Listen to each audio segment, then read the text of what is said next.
Graça e paz, amados de Deus. Você está no seu nosso Ponte Teológico. Estamos aí para mais uma aula da série, né? Estamos na reta final da série Teologia para Iniciantes, né? Na reta final você já deixou de ser iniciante, não é verdade?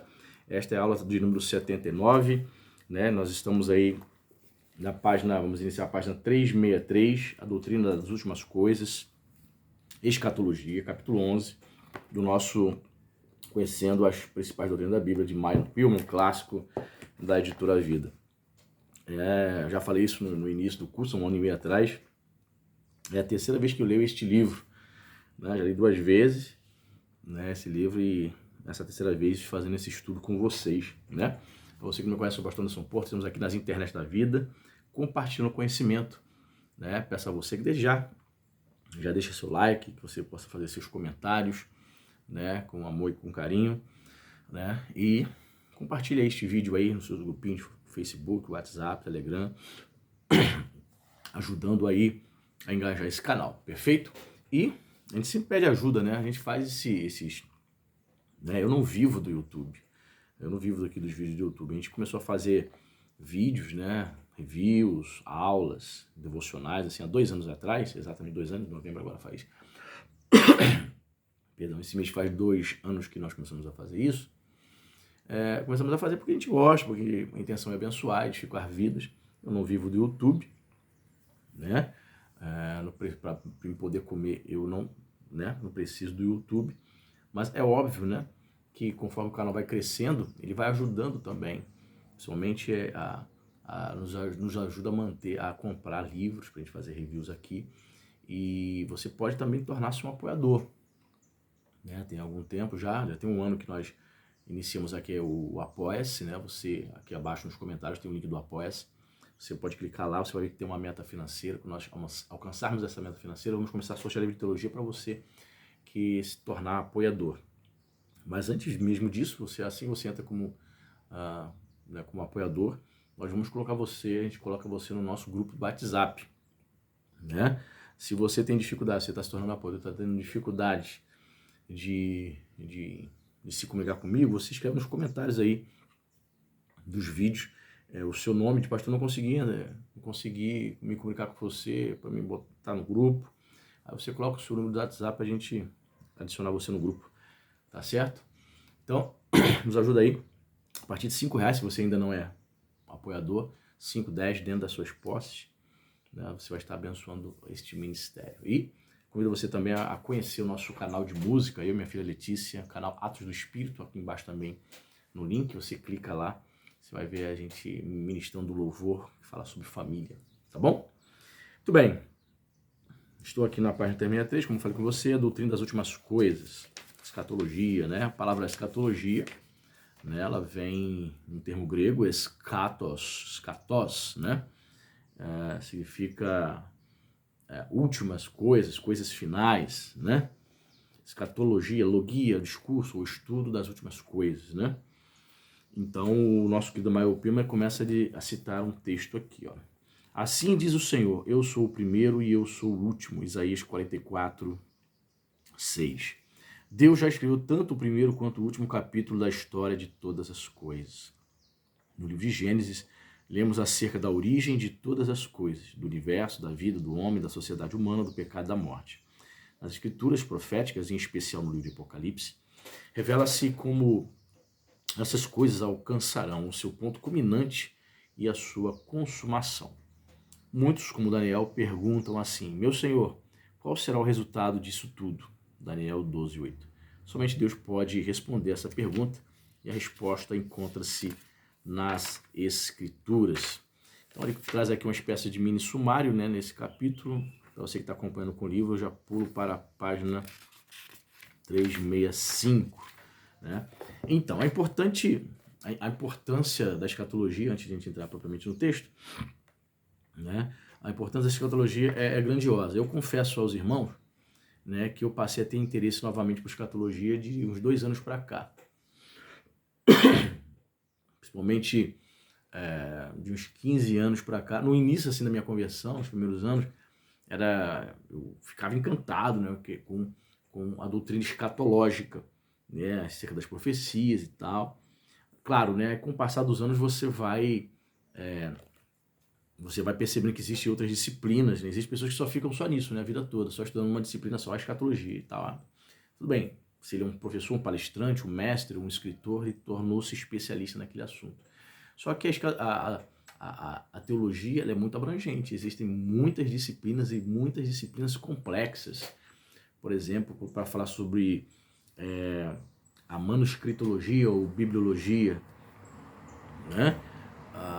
Doutrinas complexas, por exemplo, para falar sobre criacionismo, né? São doutrinas que você precisa ter um vasto conhecimento, ler muita coisa. Então eu comecei a estudar sobre teologia paulina, por exemplo, comecei a me interessar por teologia paulina. Fui estudando muito sobre outras questões, né? E escatologia ali foi ficando um pouco ali nas minhas leituras, foi ficando um pouco de lado ali por um bom período, mais de 10 anos. Não significa que eu não pregasse sobre escatologia, claro que eu prego. Mas eu não investia isso. Mais dinheiro, né? Comprando mais livros de escatologia, é isso. Há uns 2 anos para cá eu fiz um investimento, né? Comprei bastante livros sobre escatologia, voltei a ler, porque quer queira ou não, é um tema que sempre desperta, né? Principalmente novos convertidos, né? É uma disciplina realmente complexa, você precisa conhecer bastante, ler muito a respeito, muitos autores. E com o canal aqui eu fui assim obrigado a voltar aos estudos de escatologia, porque as pessoas perguntam, e também é extremamente complexa, é extremamente vasta a literatura acerca e os assuntos que abarcam a escatologia, né? Então eu voltei a estudar um pouco mais. Então vamos lá, a escatologia não somente refere-se à volta de Jesus em si, mas a escatologia também vai falar sobre o estado intermediário dos mortos, né? Então ele vai dizer o seguinte aqui, a morte. A morte é a separação da alma do corpo e, por meio dela, o homem é introduzido no mundo invisível. Descreve-se essa experiência de várias maneiras, como adormecer, né, Deuteronômio 31:16, desfazer-se da habitação terrena em que vivemos, 2 Coríntios 5:1, deixar este tabernáculo, né, literalmente tenda, barraca, a ideia de que o corpo, a vida corpórea é uma tenda, uma barraca que ela pode ser desfeita, né? Então a metáfora de desfazer a barraca, ou tabernáculo, Paulo usa para falar sobre a morte física. Deus requerendo a vida, conforme Lucas 12:20, seguir a viagem sem retorno, conforme Jó 16:22, ser reunido a seus antepassados, uma expressão bonita, Gênesis 49:33, descer ao silêncio, Salmo 115:17, pura poesia, né? Literalmente morrer, Atos 5:10, voltar ao pó, que é também outra expressão literal, né? Porque com o passar dos anos o corpo vai se deteriorando, voltar ao pó de fato. Isso como uma sombra, Jó 14:2, e partir, simplesmente partir. Quando Paulo fala isso em Filipenses 1:23, ele usa termos náuticos, né, no original grego. Então ele compara a morte a um navio que prepara-se para zarpar para o alto mar. Uma viagem. Interessante, né? A morte é o primeiro efeito externo ou manifestação visível do pecado e o último do qual seremos salvos. Pois é, Paulo vai dizer em 1 Coríntios 15:26, né, que o último inimigo a ser vencido é a morte. Isso sempre me inculcou como cristão, né? Me inculcou no sentido assim, me levou a reflexões, me fez ficar sempre meditando, pensando, né? Por quê? Porque você aceita Cristo, automaticamente no mundo espiritual você passa a ser filho de Deus, você é transportado, como diz Paulo em Colossenses 1:13, do império das trevas para o reino do Filho do seu amor. Automaticamente você é incorporado, inserido na família de Deus. Você, no mundo espiritual, demônios e anjos percebem, notam que você teve uma experiência sobrenatural, que a Bíblia chama de novo nascimento, ou regeneração, né? Contudo, mesmo tendo aceito a Cristo, mesmo tendo passado de um reino de trevas para a morte, mesmo tendo experimentado a regeneração, a salvação em Cristo Jesus, mesmo tendo sido justificado mediante a fé em Cristo, nós ainda experimentamos uma resultante da herança do pecado, que é o quê? Que é a morte física. Por mais santo que você seja, você vai experimentar a morte física, ou Claro, caso Jesus não volte para arrebatar sua igreja. Todos nós experimentaremos a morte física, né? Que é algo interessante. Ou seja, a regeneração, a justificação pela fé, Paulo reconhece isso. Não faz com que você fique para semente. Imagina, vamos fazer um exercício de imaginação agora. Imagine se todas as pessoas que fossem regeneradas aceitassem a Cristo como Salvador, não experimentassem a morte física, começassem a viver para sempre aqui nessa terra. Não envelhecesse, não morresse. Imagina. Olha a série Além da Imaginação. Existia uma série dessa nos anos 60, né? Nos anos 90. Além da Imaginação. Imagine isso. Como seria que o ímpio iria analisar, avaliar isso? Todas as pessoas que são religiosas e que teve essa experiência que eles dizem que nasceu de novo, e simplesmente deixam de morrer, não experimentam morte física. Esse cara aqui tem 1000 anos, esse cara tem 550 anos.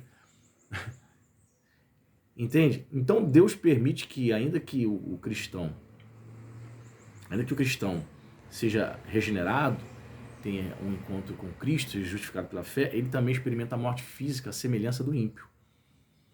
Então o ímpio ele só tem uma opção para poder se unir e aceitar Cristo. Muitas pessoas talvez ímpias pensassem assim, bem, eu vou também ser religioso, eu vou aceitar esse tal Jesus, né? Que o cara tornou-se religioso, o cara não morre, não experimenta morte física, que isso? Então seria algo que muitas pessoas desejariam, né? Ser interesseiras, né? E se voltariam para Deus com muitos interesses estranhos, né? Mas Deus é perfeito, então ele permite que tanto justos e injustos experimentem a morte física. Então, Paulo classifica a morte física como o último inimigo a ser vencido. O último inimigo a ser vencido, né? Penso que o crente ele vencerá a morte, no sentido de que ele ressuscitará, certo? Vamos seguindo aqui. O Salvador tornou inoperante a morte e trouxe à luz a vida e a imortalidade, que é a incorruptibilidade. Pelo Evangelho. A palavra abolir significa anular ou tornar negativo. A morte física anulada como sentença condenatória e a vida é oferecida a todos. Entretanto, embora a morte física continue a manifestar-se, ela torna-se uma porta que conduz aqueles que aceitam Cristo à vida. Qual a conexão entre a morte e a doutrina da imortalidade? Há dois termos, imortalidade e incorruptibilidade, que se usam em referência à ressurreição do corpo, conforme 1 Coríntios, capítulo 15, versos 53 e 54. Então, todo o capítulo de 1 Coríntios, capítulo 15, você sabe, é um capítulo totalmente dedicado, né, com mais de 50 versículos, totalmente dedicado a falar sobre a ressurreição. O verdadeiro tratado de Paulo ali para a igreja de Corinto, né? A imortalidade significa não estar sujeito à morte. E nas escrituras emprega-se em referência ao corpo e não à alma, embora esteja implícita a imortalidade da alma. Ok? Então, incorruptibilidade, Paulo vai usar essa expressão, aquilo que não se corrompe, em referência ao corpo que ressuscitará em glória. Só lembrando você que todos irão ressuscitar. Os justos ressuscitarão primeiro com o corpo glorificado. Os ímpios ressuscitarão no final de todas as coisas, né? No final do período milenar, né? Só que com o corpo sem glória, certo? Então é importante fazermos essa distinção. Mesmo os justos cristãos estão sujeitos à morte, pois seu corpo é mortal. Depois da ressurreição e do arrebatamento da igreja, os cristãos desfrutarão da imortalidade, isto é, receberão corpos glorificados que não estarão sujeitos à morte. Então, se um cristão morre agora, ele vai direto para o céu, para o paraíso, né? Paulo vai descrever este lugar lá em 2 Coríntios, capítulo 12. O paraíso é o chamado, Paulo fala que chama de terceiro céu. Então, o paraíso não é algo terrestre, aqui, como diz o testemunho de Jeová, o paraíso terrestre, vamos herdar o paraíso terrestre. Não. A Bíblia é bem clara em falar que quando um cristão morre, ele vai para o paraíso. Então, se eu te perguntar assim, onde está Maria, Paulo, Pedro, nesse exato momento, Abel, santos do Antigo Testamento e santos do Novo Testamento, todos estão no paraíso. Né? Hoje mesmo estarás comigo no paraíso, foi a promessa de Jesus ao ladrão na cruz, lá em Lucas 23, 43. Ok? Paulo, em espírito, teve um arrebatamento de espírito e esteve no paraíso. Contrariando a doutrina do sono da alma, que é uma doutrina adventista, a Bíblia não ensina o sono da alma. quando os textos referem-se, mencionam o termo sono, ali o autor bíblico está usando um eufemismo. Você sabe que um eufemismo? Eufemismo é um recurso literário para descrever fatos que o autor entende que, falando diretamente, seria pesado para os seus destinatários. Ele usa termos mais suaves, ao invés então de dizer todos vocês vão morrer. Aí ele usa uma expressão mais poética, como dormir. Assim também, por exemplo, a Bíblia vai usar outra expressão para falar sobre sexo.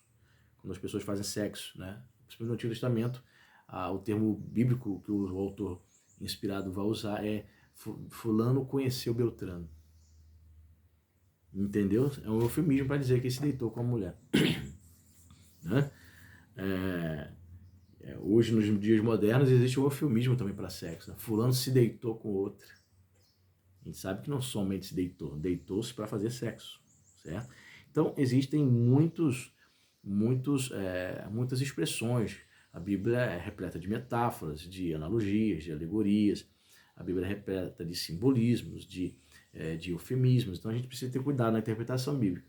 Então, a alma, a nossa parte imaterial, quando nós morremos fisicamente, ela não dorme, fica inconsciente esperando uma ressurreição, como a creem esses dois grupos, né, que nós consideramos como seitas, porque elas fogem da ortodoxia, que são os Testemunhos de Jeová e Adventismo. Para você que não sabe, o fundador dos Testemunhos de Jeová, Joseph Taze Russell, por isso que em muitos lugares do mundo os Testemunhos de Jeová não são conhecidos como TJ, simplesmente.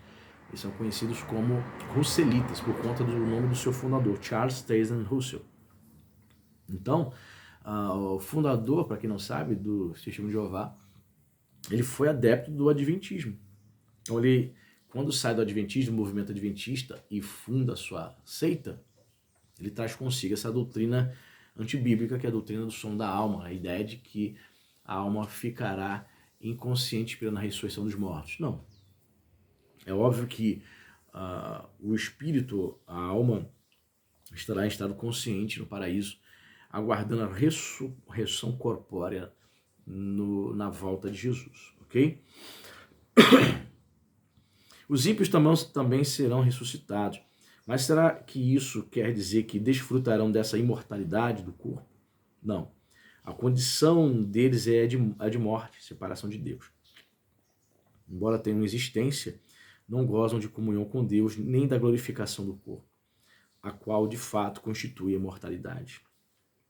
Conscientemente, existirão em uma condição de sujeição à morte. A sua ressurreição não é a ressurreição da vida, mas a ressurreição para a condenação, conforme diz Jesus lá em João 5:29. Né? Uns ressuscitarão para a vida, disse Jesus, e outros ressuscitarão para a condenação eterna. Isso, note bem, equivocadamente, algumas pessoas olham esse texto de João 5:29, eles acham que a ressurreição interpreta equivocadamente. Eles acham que a ressurreição de ímpios e justos acontecerão simultaneamente. Mediante outros textos, né? Você tem que pegar esse texto de João 5:29 e outros textos, mediante o adendo e o subsídio de outros textos, nós iremos perceber que essa ressurreição terá uma separação de, no mínimo, 1000 anos literais. Como assim, pastor? Por quê? Porque os justos serão ressuscitados no início no final da grande tribulação, início do milênio. E os ímpios, no final do milênio, né, é que eles serão ressuscitados para serem lançados no lago de fogo e enxofre. Ok? Se a imortalidade a qual as escrituras se referem dissesse respeito ao corpo, como se justificaria a referência à imortalidade da alma? Tanto no AT quanto no NT, a morte é a separação do corpo e da alma. O corpo morre e volta ao pó. A alma, o espírito, continua a existir conscientemente no mundo invisível dos espíritos desencarnados. Assim, o homem é mortal e seu corpo está sujeito à morte. Embora sua alma seja imortal e sobreviva à morte do corpo. Qual a distinção entre imortalidade e vida eterna? A imortalidade é futura e refere-se à glorificação de nosso corpo mortal na ressurreição. A vida eterna refere-se principalmente ao espírito do homem. É uma posse presente e não é afetada pela morte do corpo. Por isso que Jesus vai dizer em João 6,47, ele diz assim para os discípulos, vós tendes a vida eterna. Então, existem algumas seitas que dizem que você não pode ter a certeza da salvação. Jesus já diz ao contrário. Jesus diz, vós tendes, eu posso ter a certeza porque Jesus está dizendo, vocês têm. Eu tenho a certeza da salvação, da vida eterna, porque estou em comunhão com Ele, porque manifesto o fruto do Espírito.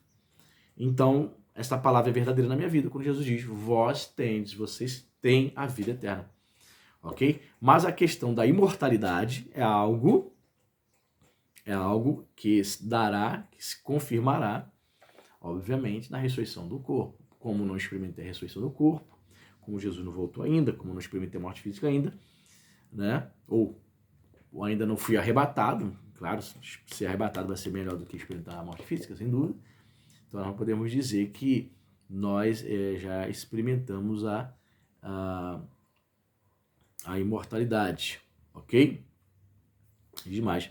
A vida eterna alcançará sua perfeição na vinda de Cristo e será vivida em um corpo glorificado, que a morte não mais poderá destruir. Todos os cristãos, quer vivos, quer falecidos, já possuem a vida eterna, mas somente na ressurreição terão alcançado a imortalidade. Percebeu a diferença? Interessante, né? Estado intermediário. Pela expressão estado intermediário, queremos dizer o estado dos mortos no período entre o falecimento e a ressurreição. A opinião das Escrituras. Deve ser observado que os justos não receberão sua recompensa final, nem os ímpios seu castigo final, enquanto não se realizarem as suas respectivas ressurreições. Ambas as classes estão num estado intermediário, aguardando esse evento. Os cristãos falecidos vão estar com o Senhor, mas ainda não receberam o galardão final. O estado intermediário dos justos descreve-se como um estado de descanso, Apocalipse 14, 13, e de espera e repouso, conforme Apocalipse 6, 10 e 11. Serviço, Apocalipse 7, 15, e de santidade, Apocalipse 7, 14. Os ímpios também passam para um estado intermediário, no qual aguardam o castigo final, que se realizará depois do juízo do grande trono branco, quando a morte e o Hades serão lançados no lago de fogo, Apocalipse 20, 14, que é o grande julgamento. Eu sempre falo lá com a igreja, é bom falar com vocês também. Muitos novos convertidos acham que o cristão, que o crente servo de Deus, ao morrer, ele vai ter que passar por um julgamento, chamado julgamento final. Não, o cristão, quando morre, ele há de comparecer diante do tribunal de Cristo para receber galardão. A ideia equivocada é que, quando a pessoa assim, lê a frase tribunal, a pessoa acha, pronto, eu como crente eu tenho que passar por um tribunal. Uma pessoa que vai para o tribunal é porque ela está sendo acusada de alguma coisa. Não é isso?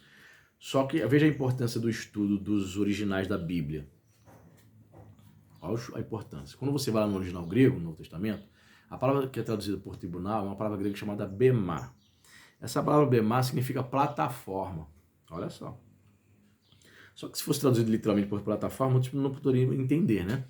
Essa plataforma, bemá, era uma espécie de palanque que os vencedores das Olimpíadas, das corridas, das maratonas, no antigo mundo greco-romano, eles subiam para receber o prêmio, o galardão. Na época não existia medalhas como hoje, então se usava coroas de louros como forma de premiação, forma de prêmio.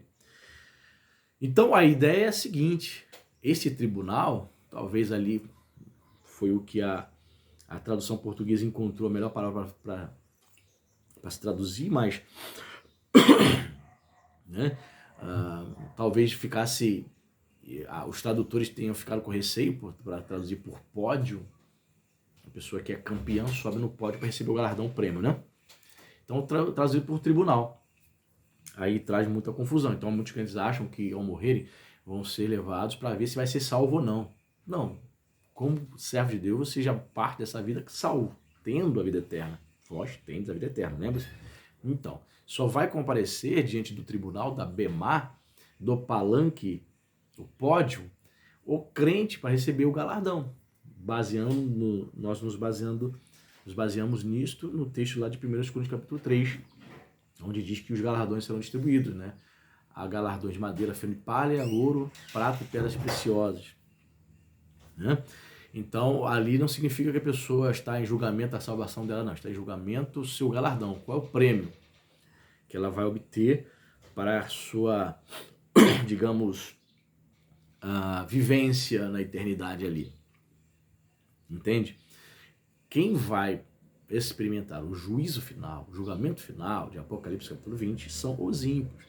Estes estão no inferno, o ímpio morre e vai para o inferno. Então ele está no Hades, né? No inferno. O termo grego é Hades, inferno, né? Por que a palavra inferno foi traduzida? Porque quando a Bíblia é traduzida do grego para o latim, a palavra que foi usada foi o termo infernos, né? Que é a palavra inferno em latim. Infernos no latim significa submundo, mundo profundo, abismo, mundo dos mortos, enfim. Por isso que aparece nas traduções portuguesas inferno. Mas o termo original é Hades, certo? Então o ímpio, quando morre, ele vai para o Hades, tá? Já em tormentos. Ele está aguardando, né? Não sabemos se ele tem essa consciência, né? Talvez não, porque nunca leu a Bíblia, mas a Bíblia vai dizer que no final de todos os eventos escatológicos do milênio, grande tribulação, milênio, volta de Jesus com a igreja e tal, o que acontece? Ele vai ser ressuscitado. Olha só, ele vai ser tirado do Hades, vai ser ressuscitado, vai comparecer diante do trono branco, onde vai ser dito para ele a razão, por que ele vai estar sendo, já está condenado, né? Por que vai ser lançado a partir daquele momento em outro lugar, que é pior do que o Hades, que é o chamado Lago de Fogo e Enxofre.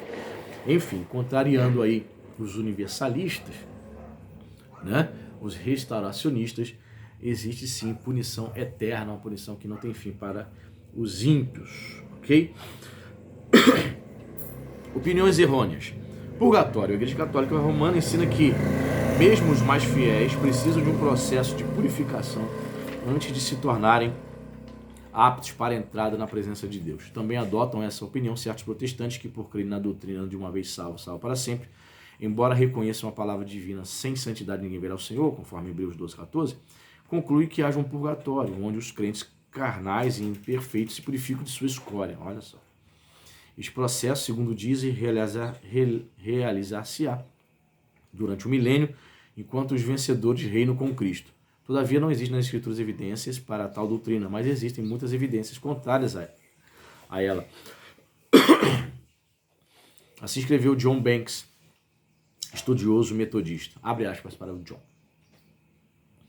As Escrituras falam da felicidade imediata dos mortos em Cristo. Certamente os cristãos em geral, depois de longo tempo de crescimento na graça, estão aptos para o céu. Quanto o malfeitor penitente crucificado ao lado de Cristo, quanto Lázaro mencionado na parábola. As Escrituras também atribuem ao sangue de Cristo ilimitada eficácia. Se de fato as Escrituras ensinassem tal estado intermediário, purgatório, né? Diríamos que seu poder purificador seria originário da expiação de Cristo, o mesmo que dizemos a respeito dos meios da graça no estado presente.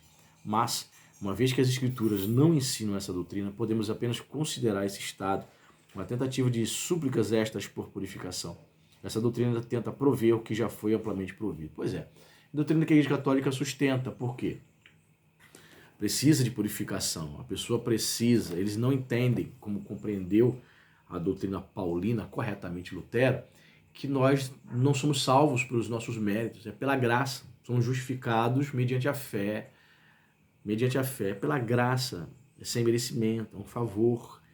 Ok? Então, quando a pessoa entende que tem que passar um processo ainda de purificação pós-morte, é porque ela não entendeu a doutrina da graça.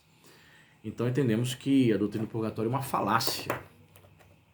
E demais é que o NT, o Novo Testamento, reconhece apenas duas classes de pessoas, as salvas e as não salvas.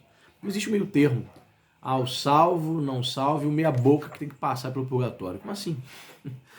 Aliás, a Bíblia vai dizer que o único poder purificador é o poder purificador do sangue de Jesus. Isso se dá em vida, quando estamos em vida. O destino de cada classe determina-se agora, na vida presente, o único período probatório. Com a morte, termina esse período probatório, seguindo-se o julgamento segundo as obras praticadas no corpo. Ok? Vamos ler aqui mais um trecho. O Espiritismo. O Espiritismo são questões errôneas, né? Acerca da questão da morte. O Espiritismo ensina que é possível alguém comunicar-se com os espíritos de pessoas falecidas sendo essas comunicações conseguidas por meio de um médium. Mas observemos. Número 1, a Bíblia proíbe expressamente consultar médiuns, e a própria proibição indica a presença do mal e o perigo de tal prática. Vários textos do Antigo Testamento dizem isso, né? É inútil os espíritas citarem o exemplo de Saul, visto que esse desafortunado pereceu, foi morto por ter consultado um médium. 2. Os mortos estão sob o controle de Deus, o Senhor da vida e da morte, e, por conseguinte, não podem estar sujeitos aos médios. Veja, por exemplo, Apocalipse 1,18, Romanos 14,9. Os espíritas citam o caso da pitonisa que evocou o espírito de Samuel, e o relato da aparição de Moisés e Elias no momento da transfiguração. Eles só esquecem de dizer o seguinte: tá na Bíblia aqui, a pitonisa de Endor evocou o espírito de Saul, vamos praticar então a mediunidade. Mas está bem claro no texto que a feitiçaria, a mediunidade era proibida por Israel. De tal maneira que Saul, já desviado do Senhor, vai procurar a pitonisa em secreto. Porque era uma prática abominável. Sempre foi e sempre será. Diante dos olhos do Senhor. Esquece de dizer isso. Só isso, né? Mesmo que fosse Samuel que aparecera a Saul, seria por permissão divina. E o mesmo poderíamos dizer acerca de Moisés e Elias. A passagem que relata o caso do rico e Lázaro prova que aos mortos não é permitido comunicar-se com os vivos. 3. Embora já se tenha provado que muitos fenômenos espíritas são fraudulentos, existe neles alguma realidade. Visto que os mortos estão sob o controle de Deus e não se pode comunicar com os vivos, somos obrigados a concluir que as manifestações espíritas são resultados de forças psíquicas estranhas, das quais somos ignorantes, ou que as mensagens têm sua origem em espíritos mentirosos e sedutores. Muitos dos que abraçam o espiritismo ou consultam médios são os que perderam sua fé cristã. Aqueles que creem nas escrituras desfrutam de luz suficiente para iluminar as misteriosas regiões do além-túmulo. Então, eu fui criado num lar, né, dos meus 8 até os 18 anos, onde meu padrasto era espírita kardecista. Então, muitas vezes ele nos ensinava obrigados, né, eu e meus irmãos, a respeito da doutrina espírita. E eu digo para você, é uma doutrina, para aqueles que não conhecem a palavra do Senhor Jesus, é uma doutrina muito atrativa, porque ela procura, equivocadamente, claro, ela procura dar respostas para questões que até mesmo o cristianismo não responde. Por exemplo, se uma pessoa nasce deficiente físico, o que nós dizemos? Como o cego lá, que Jesus cura, os discípulos perguntam a Jesus: mestre, por que ele nasceu assim? Foi porque ele pecou ou porque seus pais pecaram? Jesus vai dizer: nem seus pais pecaram, nem ele pecou. Ele nasceu assim para a glória de Deus. Jesus se limita a dizer isso. Ele nasceu deficiente para a glória de Deus. Então o cristianismo ensina que se uma pessoa nasce perfeita ou com deficiência limitada, por causa da sua deficiência, tudo é para a glória de Deus. Para muitas pessoas esse tipo de resposta não atende à sua curiosidade, à sua demanda. Para a glória de Deus. Será? A pessoa nasce sem braço, sem perna, cega. É para a glória de Deus. Você vai ter uma vida limitada dependendo dos outros. Então o ser humano não consegue enxergar nisto a glória de Deus. Mas o que os espíritas vão ensinar? Por exemplo, se uma pessoa nasceu sem pernas, eles vão dizer: na vida passada, tem explicação isso aí, na vida passada ela foi um soldado que cortou as pernas de outro soldado, então ela veio nessa vida para pagar, é o karma. Ela vai pagar nesta vida o fato dela ter prejudicado a outra pessoa. A chamam de lei de causas e efeitos. Eles tentam explicar. A pessoa nasceu cega. Ela com certeza na vida passada ela deve ter cegado alguém em alguma situação. Eles sempre procuram explicar questões que muitas vezes o cristianismo não dá resposta. Você só apenas tem que confiar e crer que é para a glória de Deus. Entende? Então muita gente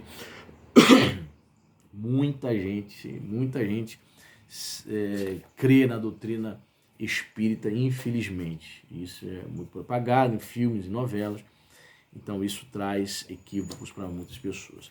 Então eu fico por aqui. Na próxima aula nós vamos falar sobre essa falácia do sono da alma. Ok? Deus abençoe e até a próxima aula.